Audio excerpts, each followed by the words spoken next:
Ladies and gentlemen, welcome back to the Ground and Pound podcast, best bets video for UFC Vegas 107, Blanchfield taking on Barber over at the Apex. And if you're enjoying the content here on the Ground and Pound podcast, hit that subscribe button, hit that like button so you don't miss a beat as we talk parlays, we talk money lines, we talk props. And without further ado, as we kick things off with our confidence slam of the week, the one that I put the most money on every week. We've hit this 2 weeks in a row now, looking to make it 3. And kicking things off, we have Jordan the Monkey King Levitt taking on Kirk Hollabaugh.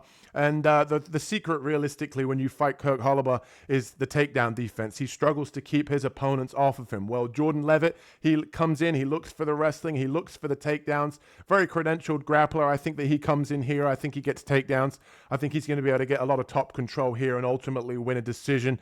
I think that realistically, this fight just comes down to Jordan Levitt's strength being Kirk Hollabaugh's weakness. I think he comes in and gets those takedowns and gets top control here for the first leg of our confident parlay.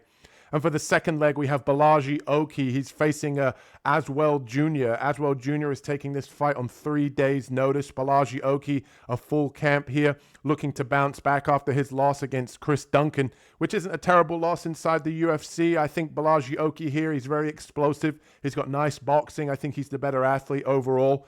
I think as well he's going to look to be able to mix in takedowns here, which would serve him well, especially against a guy that's only had 3 days' notice. And Aswell Jr. is only 24 years old, not proven to be UFC level. And he also did lose on the Contender Series against Bogdan Grad. So I don't necessarily like him here coming in on 3 days' notice against an athletic guy like Balaji Oki. So give me Balaji Oki, second leg of our confident parlay.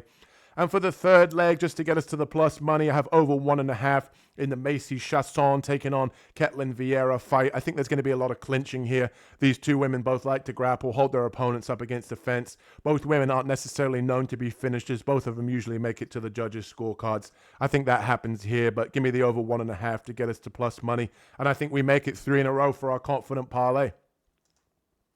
And next up on the money line, we have Ludovic Klein at plus 140. I like him here against Matthäus Gamrot. Gamrot looks to come in here and mix in takedowns, but he isn't very dangerous on the feet. He looks to really get top position. He looks to get the grappling going.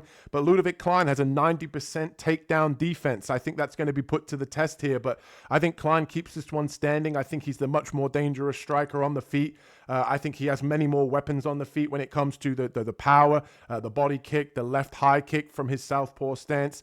Gamrot, realistically, if I'm being honest, when you saw that last fight against Dan Hooker, if he can't get the fight to the ground, he gets very tired just purely because of how much wrestling he's looking to do. I think if Klein goes to the body here, I think that he can really hurt Gamrot. But ultimately, I think Klein wins a decision here. And we're going to talk a little bit about Klein in the prop section later on in this video. But give me Ludovic Klein here on the money line at plus 140 as our first underdog.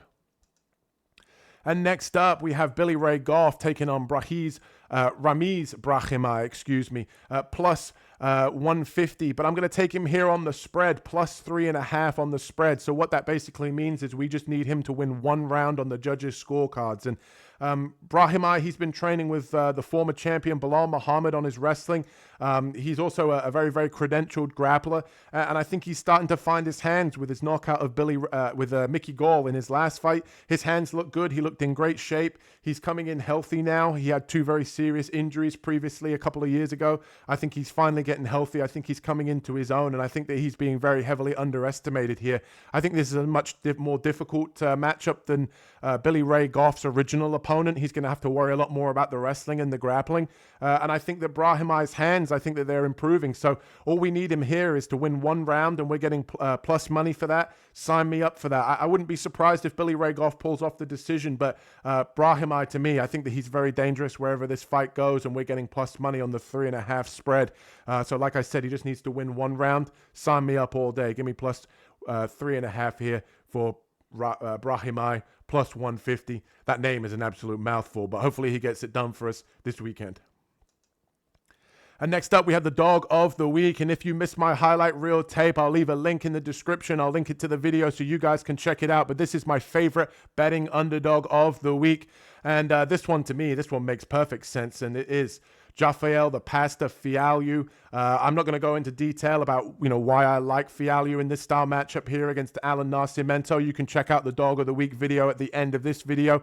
I honestly love Rafael wherever this fight goes. I think he gets it done here as my favorite underdog player of the week, Dog of the Week. Check out that video after you're done checking out the props section of this video. And like I mentioned earlier, we have Ludovic Klein by decision plus 300. We've seen with Gamrot, he can be very, very durable. I think ultimately the damage comes from Ludovic Klein here, and we're getting 3-1 for our money here for Ludovic Klein.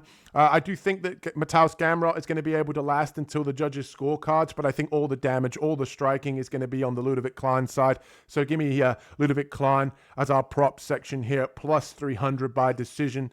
And also, one of the plays I really like here is we've got Andreas Gustafsson. He is taking on Trevin Giles. Trevin Giles stepping in on about a week's notice. And we've seen with Trevin Giles that he just can't get the respect of his opponents. And Gustafsson, if you haven't seen him fight, check this guy out at the weekend. He is very aggressive. He loves to get into the clinch. He's an absolute wild man. He comes in, he just looks to get into the clinch, throw big elbows, big knees in the clinch, and he is an absolute finisher. He's absolute marauder, terminator, you name it. This guy has it.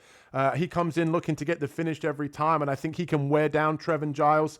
Obviously, Trevin Giles without a full camp, I think he's going to struggle here. I think he survives the first round from all of the clinching and the striking. I think that ultimately this fight gets finished in the second round. So give me Gustafsson to be able to get the second round finished here at plus 650.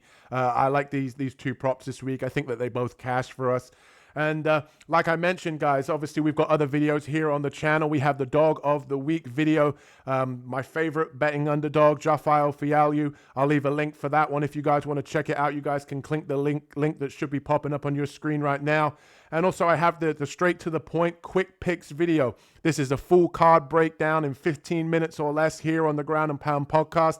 If you're short on time, that video is for you. It gives you all of my picks for the whole entire event. Last week we went 7 for 10 on picks, so not bad. Hopefully we'll look to do that again this week on a difficult Apex card.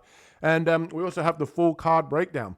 The full card breakdown that I do with Carlos is a much more detailed video about each individual matchup, how we see the fight going. We go back and forth, a little bit of dissension. We talk about those fights in a lot more detail. That video is for you if you like the detailed breakdowns. And as I always say, ladies and gentlemen, if you're enjoying the content here on the Ground and Pound podcast, hit that subscribe button, hit that like button, and we'll catch you in the next one. Peace.